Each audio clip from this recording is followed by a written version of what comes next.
A better route. Chapter 137. Kushina may have been one of the Leaf's smartest shinobi, but when it came down to fighting she usually could just overpower anyone very easily. With Mito, however, that wasn't even remotely the case. She just might have had more raw power than Kushina did. This forced Kushina to think out just about every move she made and make every little strike count. At the moment she was having a hard time getting any strike in thanks to Mito's newfound powers.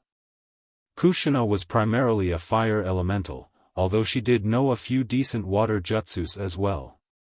Her fire jutsus were almost useless at the moment since Mito could literally coat her body in lava, making fire redundant, and her water jutsus had proved to be not even close to strong enough to actually do something to her. That left Kushina with her chakra chains, which were barely even good enough to keep up with Mito's. As she tried to avoid the various attacks from the Rinnegan-ruled woman, Kushina thought hard about how in hell she's supposed to beat this chick. Tried to hold down a tailed beast with chains was one thing, they were too slow to avoid it and were big enough that they were easy to catch. That's when Kushina got an idea. Wait a minute, that's it. I just need to get her so that she can't use her chakra chains and she can't avoid mine. Mito didn't give her much time to put her plan into action. She was already jumping at Kushina with her hands coated in lava. The younger Uzumaki cursed as she narrowly avoided Mito's attack, getting her face slightly burned. At least this brought her right next to Kushina, which exactly what she needed. Kushina made the quickest hand seals she'd ever made in her life and put her hand to Mito's stomach. A small seal appeared on her and Kushina jumped the hell back. Where Mito was standing began to explode with chakra. The seal Kushina had placed on her was designed to cut off a Jinchuriki from all their chakra that doesn't come from their tailed beast. It was meant to force them into turning completely into their tailed beast, although it wasn't used very often. There wasn't usually a reason to want a tailed beast to come out. Before long Mito turned completely into Son Goku, a massive four-tailed ape. Kushina finally felt like she had a plan that could work now. Can't use your chakra chains in this form and it wouldn't be the first time I've taken down a tailed beast with mine. Let's do this. Kushina ran at Son Goku, who raised up his massive hand and tried to crush her. When the ape missed, he tried spitting a massive river of lava at her, but Kushina wasn't gonna let that happen. She wrapped chains around his neck and yanked hard, forcing him down on his stomach. Once she had him on the ground, Kushina released as many chakra chains as she could, bound him as best she could. The ape struggled hard and Kushina had fight to keep him tied up. It wasn't a permanent fix, but it would have to do until Kushina could think of something better. While he was struggling, Kushina noticed some kind metal pole sticking out of its neck. What the hell? I know I didn't put that there. Let's see what this thing is.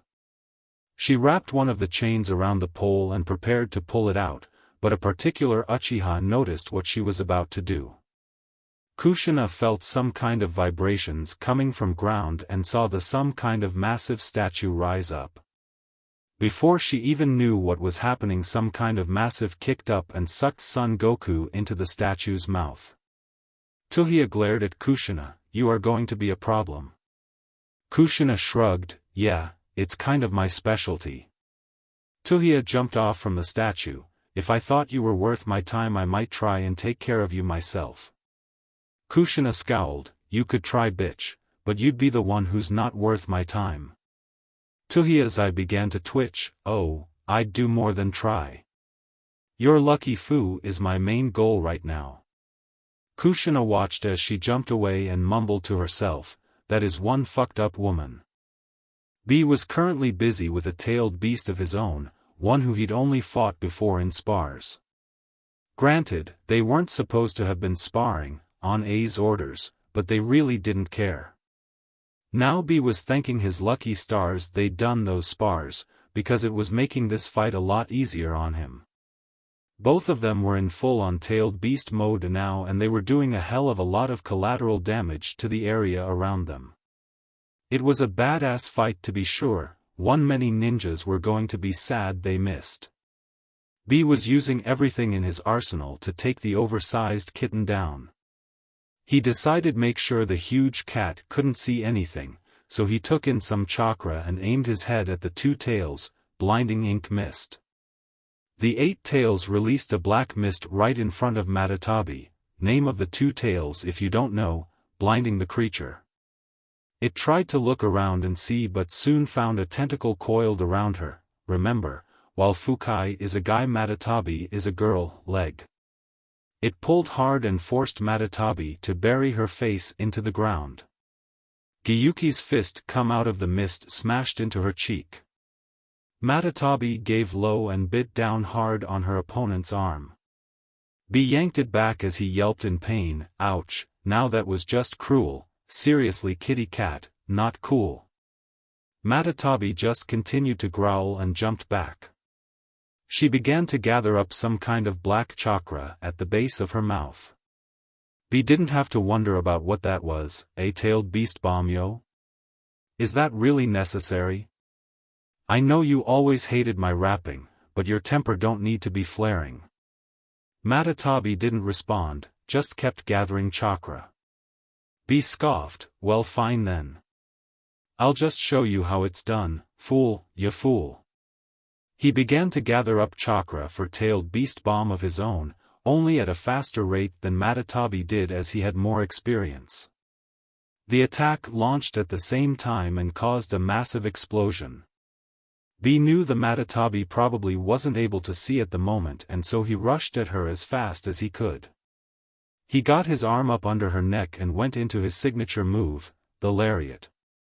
Matatabi was thrown on her back and B held her down with his tentacles and got on right beside her. He brought his fists up and began to pound her relentlessly. The poor cat wasn't able to get herself loose from B's iron grip, so all she could was lay there and take the hits. Before long she was forced to fade back into Fukai, as the pain became too much for her to bear. B raised up his fist to deliver the final blow when he felt something wrapping around his tentacles. He looked down to Shiwood rising from the ground and coming right up for him. He felt the ground beginning to shake just like Kushina had and watched a giant statue burst from under the crust of the earth. Just like it had done with Mito, it sucked Fukai into the statue which Tuhia was riding on top of. That sent off a red flag for B. Wait a second, fool, if you're not the one casting the wood jutsu, then who is? Tuhia pointed to a spot about 30 feet from B and when he looked down it felt like his heart had stopped. You sent the first Hokage after me, you crazy bitch? Tuhia giggled as Hashirama continued to attack B against his will. No, Madara was the one who did that. I must admit it though, it was a brilliant idea. Now if you'll excuse me, I imagine the other 3 are getting close to taking care of Fu. Have fun. The first Hokage called up to B. I don't suppose you can explain what's going on here, can you? B shot back, I don't suppose you could not try and tie my ass up, could you? Hashirama flinched, fair point. Naruto seemed to be the only person left who might actually have a fight that could end well. The Gold and Silver brothers were tough, there was no two ways about it. However, much of their style relied on them being able to hit their opponent at close range with the Kokinjo, gold rope, so that the Shikisaiken, the sword, could sever the word soul and then suck their opponent into the gourd, Benihiseigo, sealing them away. That worked well for Naruto, as he hadn't been hit by the Kokinjo yet. The biggest problem for Naruto so far had been the Bashozen, a fan that allowed the user to manipulate all 5 of the chakra elements. It took a massive amount of chakra to do it, but thanks to Kinkaku having eaten bits of Kurama's flesh he had more than enough chakra to handle it. Kinkaku was using Earth style with the Bashozen, Earth coil. Naruto gulped a little as Kinkaku swung the fan hard and big chunks of rocks came right for him.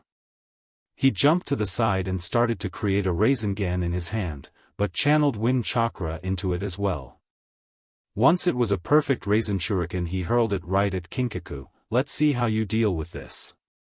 Ginkaku saw the attack that was coming for his brother and jumped in front of him. He raised up the Shikisaiken to block the attack, but the moment it hit the blade was knocked out of his hands. Naruto didn't want to waste this chance, so he threw a kunai to where the sword had landed and appeared by it in an instant. The brothers were furious that he had the Shikisaiken. You think you have the right to use that, boy?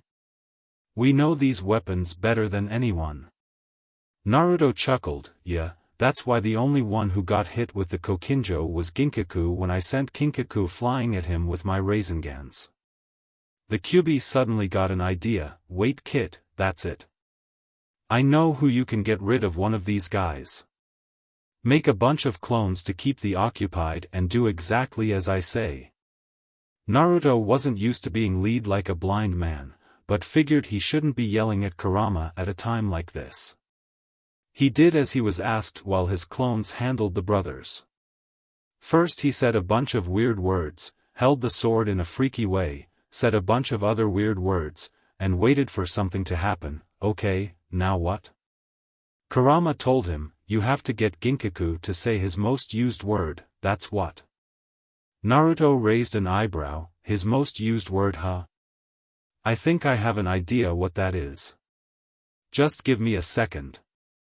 Naruto jumped closer so that Ginkaku could hear him. Hey buddy, you think your brother Kankaku wants you to get this sword back?